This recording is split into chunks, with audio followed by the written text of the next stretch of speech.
No group of people upset so many Swedes as much as Islamists. The frequent usage of this word is a bit unique for us. The reason is that publicly slandering a religious group such as Muslims is illegal due to our laws against racial hate. By attacking Islamists instead of Muslims, you categorize yourself as an Islam critic, and then you are kind of safe. The Facebook group Stop the Islamization of Sweden on Facebook has almost 34,000 members. Hatred against black people as well as Muslims is continuously spread from this group via shares as hatred for Muslim grows in Sweden. A lot of what is published is, in my opinion, illegal, but the police doesn't act. The main conspiracy theory is that Islamists are on their way to take over Sweden and force all of us to abide by Sharia law. This is why the word Islamist is important to define. An Islamist is, by definition, a person who advocates political Islam, typically by wanting to make the regulations that go under the concept of Sharia, the law of the land.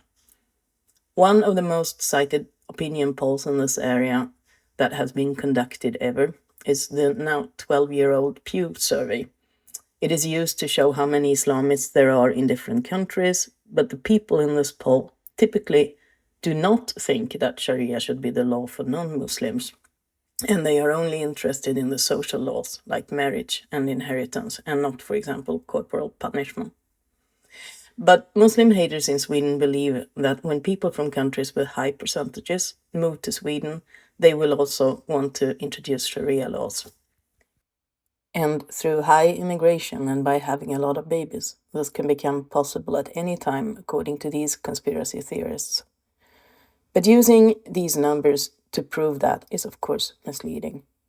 Sweden has 10.5 million inhabitants, and about 1 million of them have Muslim roots.